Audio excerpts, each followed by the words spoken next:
దేవుని యొక్క అద్వితీయమైన నామమునకు మహిమ కలుగునుగాక. క్రీస్తునందు ప్రియమైన వారందరికీ నా స్తోత్రములు తెలియజేయుచున్నాను. ఈ ఉదయకాలమున మన వేకువ మన్నా యొక్క ముఖ్య అంశము నీ స్థానము ఎక్కడా. దీని ధ్యానార్థమై మనము లూకా సువార్త 23వ అధ్యాయము 43వ వచనము వైపు మన పరిశుద్ధ గ్రంథమును త్రిప్పెదముగాక.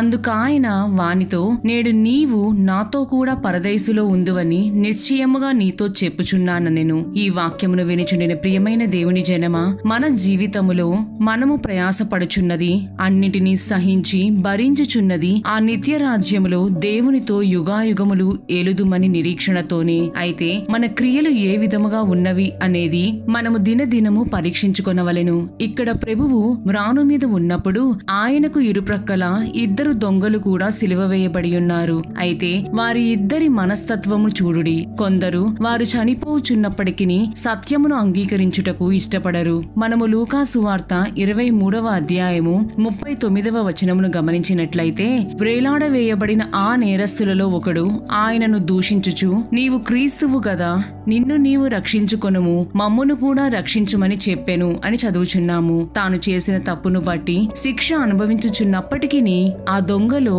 ఎటువంటి పశ్చాత్తాపం అంటూ లేదు. ప్రభువును కన్నీటితో తనను రక్షించమని వేడుకొనుటకు బదులుగా గర్వమైన హృదయముతో మాట్లాడుచు ఆయనను దూషించుచున్నాడు. నేటి దినములలో కూడా ఆ దొంగ వలె ఎంతో మంది తమ హృదయమును కఠినపరుచుకొనుచున్నారు. వారికి క్రీస్తు తెలిసి ఉండియు అంగీకరించుటకు ఇష్టపడరు. కొందరు రక్షణ పొంది ఉండియు బాప్తిస్మము తీసుకొనిన వారై ఉండియు దేవునిలో నడుచుటకు ఇష్టపడరు.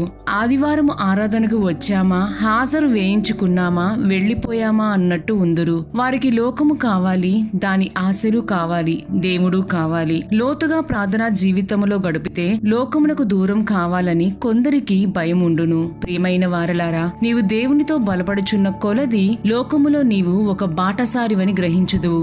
మనము యోహాను రాసిన మొదటి పత్రిక 2వ అధ్యాయము 15 నుండి 17వ వచనములను గమనించినట్లయితే, ఈ లోకమునైనను లోకములో ఉన్నవాటినైనను ప్రేమింపకుడి. ఎవడైనను లోకమును ప్రేమించిన ఎడల తండ్రి ప్రేమ వానిలో ఉండదు. లోకములో ఉన్నదంతయు అనగా శరీరాశయు, నేత్రాశయు, జీవపు డంబమును తండ్రి వలన పుట్టినవి కావు. అవి లోక సంబంధమైనవే. లోకమును దాని ఆశయు గతించిపోవుచున్నవి గాని దేవుని చిత్తమును జరిగించువాడు నిరంతరమును నిలుచును అని చదువుచున్నాము. ఇవన్నీయును నేను చిన్నప్పటి నుండి వినుచున్నాను అని అనుకొనవచ్చును. ఎన్ని సంవత్సరముల నుండి వినుచున్నప్పటికీ నీవు నీ ఆత్మీయ స్థితిని ఏ విధముగా ఉంచుకొనిచున్నావు?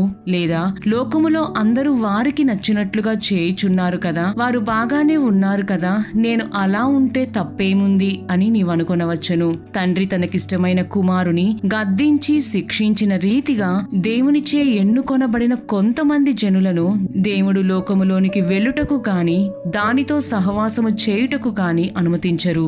దీనిని మనము గ్రహించవలెను. రెండవదిగా మనము ఇంకొక దొంగను చూచినట్లయితే అతను ఈ విధముగా చెప్పి ఉన్నాడు. దీనికై మనము అదే లూకా సువార్త 23వ అధ్యాయము 40 నుండి 42వ వచనములను గమనించినట్లయితే, రెండవ వాడు వానిని గద్దించి, నీవు అదే శిక్షా విధిలో ఉన్నావు గనుక దేవునికి భయపడవా? మనకైతే ఇది న్యాయమే. మనము చేసిన వాటికి తగిన ఫలము పొందుచున్నాము గాని ఈయన ఏ తప్పిదమును చేయలేదని చెప్పి ఆయనను చూచి, యేసు, నీవు నీ రాజ్యములోనికి వచ్చినప్పుడు నన్ను జ్ఞాపకము చేసుకొనమనెను అని చదువుచున్నాము. ఈ దొంగను గమనించినట్లయితే తాను చేసిన తప్పిదమునకు తగిన శిక్ష అనుభవించుచున్నానని, యేసు తప్పిదము చేయనప్పటికీ శిక్షను అనుభవించుచున్నాడని గ్రహించి దానిని అంగీకరించి ఉన్నాడు. మనము పాపమును ఒప్పుకొనినప్పుడు కనికరింపబడదుము. కాబట్టి వాటిని ప్రభువు దగ్గర ఒప్పుకొనుటకు నీవు అభ్యంతర పడవద్దు, లేదా సిగ్గుపడనవసరము లేదు. రాజైన దావీదు సైతం తాను బెత్షెబాతో చేసిన పాపమును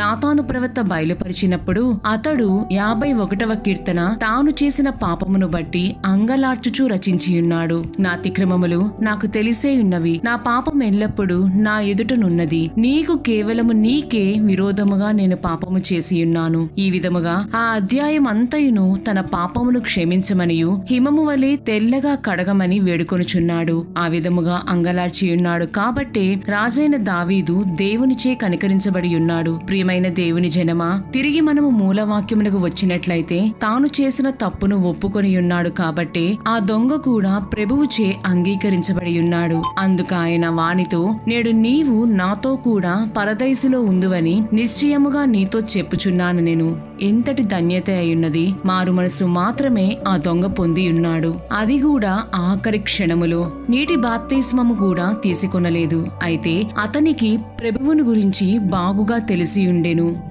తాను నమ్మిన ప్రభువు తనను పరదైసులో చేర్చగలడని విశ్వసించి ప్రభువునకు ఆయన రాజ్యములో జ్ఞాపకము చేసుకొనమని విజ్ఞాపన చేసియుండెను. ప్రభువు అతని విజ్ఞాపనను అంగీకరించి అతనిని చేర్చుకొని ఉన్నారు. ప్రియమైన దేవుని బిడ్డ, నేడు నీ స్థానము ఎక్కడ ఉన్నదో గ్రహించుము. లోకము, లోక స్నేహితులు అనుకొనుచు నశించిపోయే లోకములో కొట్టుకొని పోవుచు దేవుని నిర్లక్ష్య పెట్టి నిత్య నరకాగ్నికి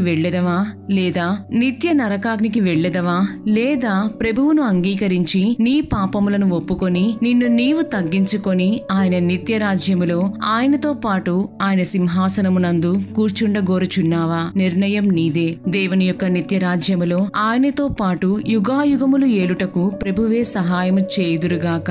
దేవుడు మిమ్ములను మీ కుటుంబములను దీవించి ఆశీర్వదించుదురుగాక. ఆమేన్.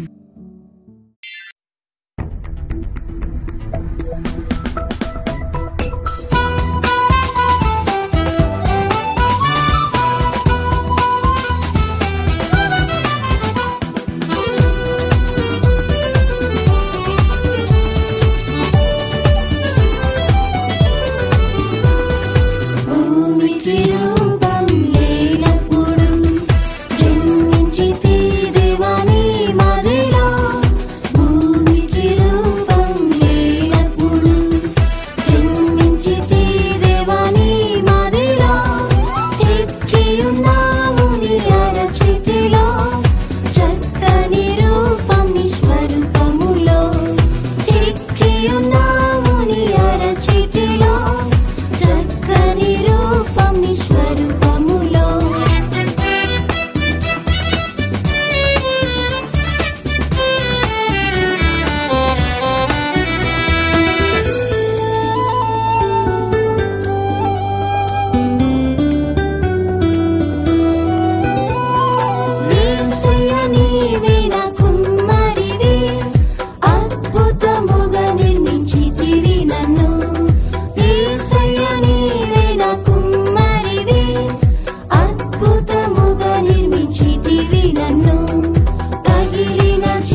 యేసురా